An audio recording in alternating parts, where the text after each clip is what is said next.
O universo é um sonho. Alexander Marchand, capítulo 2 nonos, parte 2. Mas isso não deveria ser uma surpresa, visto que os evangelhos canônicos da Bíblia foram escritos muitas décadas depois da morte de Yeshua, por pessoas que nem mesmo estiveram lá, com ele, e que tinham sua própria compreensão espiritual limitada e distorcida. A vida e a época de Yeshua foram manipuladas para se encaixarem em mitos e profecias antigas. O evangelho mais preciso é o evangelho de Tomé, que era um dos 12 apóstolos de Yeshua. O evangelho de Tomé era originalmente um registro incompleto de alguns dos ditos de Yeshua. Entretanto, a igreja cristã primitiva não tinha interesse nos ensinamentos daquele evangelho. Assim, ele foi destruído. Isso foi assim porque a igreja cristã primitiva foi fundada sobre a teologia do fariseu Paulo e não de Yeshua. Paulo, ou mais precisamente Saulo de Tarso, não foi discípulo de Yeshua. Ele perseguiu os primeiros seguidores de Yeshua. No entanto, por volta de 33 depois de Cristo, Paulo uniu-se à causa cristã. Se não pode vencê-los, una-se a eles. Ao se unir à causa cristã, Paulo retificou os ensinamentos de Yeshua para formar um tipo de judaísmo 2.0. Seu judaísmo 2.0 mostrou-se popular. Consequentemente, a teologia de Paulo, não a de Yeshua, foi o que se tornou o cristianismo.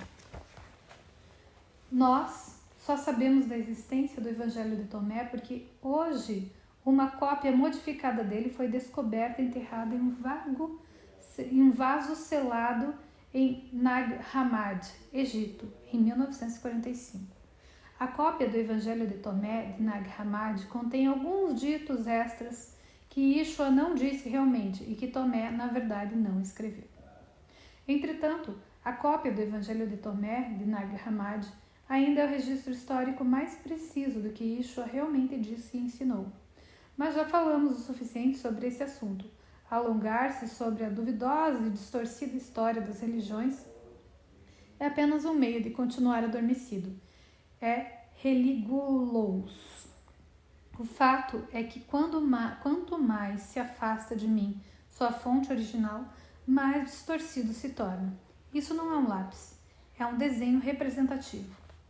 E esse mesmo princípio se aplica à fonte original conhecida como Deus. Isso não é Deus, é um desenho simbólico. O que tornou Yeshua tão grandioso é que ele conhecia o verdadeiro Deus, o Uno. Ele despertou totalmente e trilhou todo o caminho de volta para casa em Deus. Yeshua sabia que o verdadeiro Deus é pura unicidade, puramente não dualista, perfeito amor.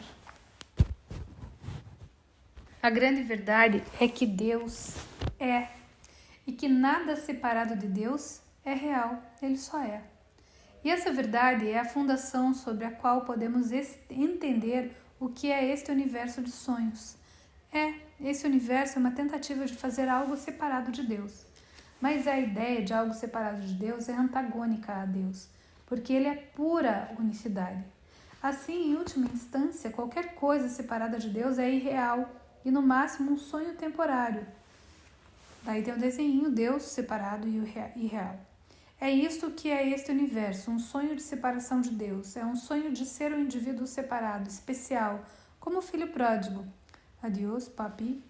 Palavras como céu e nirvana apontam para o estado de ser um com Deus. Mas palavras são apenas símbolos, elas são as coisas dos sonhos, palavras, palavras e palavras. A unicidade com Deus é um estado de pura criação e infinito amor.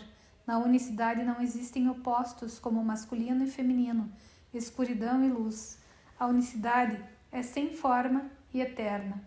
Então, só para registrar, Deus não tem um pênis e nem mesmo sabe o que é isso. Deus, como o Pai, é apenas uma metáfora agradável às sociedades falocêntricas. Quando contemplam pela primeira vez a ideia da unicidade, as pessoas com frequência tentam repudiá-la como aparentemente enfadonha. Isso parece mesmo muito chato, não existe conflito. Mas isso é apenas uma defesa desinformada contra o despertar, porque elas pensam sobre a unicidade como um fragmento isolado, em vez da completude total. Tal pensamento é um artefato da crença no dualismo. 1. A ideia do neste universo é sempre com uma fração e nunca um inteiro. É por isso que a maioria das pessoas pensa que 1 mais 1 igual a 2. Na verdade, 1 mais 1 igual a 1. Apenas uma fração de 1, como 1/2 faz 2.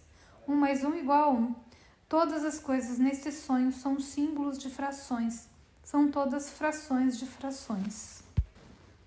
E isso inclui números. Números são a ideia do dividido em incontáveis uns.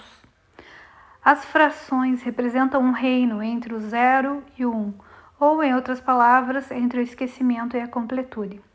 Esquecimento, morte, x igual a qualquer número, exceto 1, completude, eternidade. E a propósito, foi por isso que eu fiz os capítulos desse livro como frações. Eu teria feito a numeração das páginas como frações também, mas não queria confundir demais as pessoas. Você pode ter ouvido dizer que o 1 é o número mais solitário que existe, mas isso é incorreto. 1 como fragmento é o número mais solitário porque é a ideia da separação do 1 como um todo, unicidade. Não há solidão na verdadeira unicidade, porque na verdadeira unicidade não há falta. Não falta nada. Não existe descrição simbólica da unicidade que possa satisfazer o intelecto, porque ela é um estado mental oposto ao dualismo, e o dualismo é necessário para a formulação intelectual.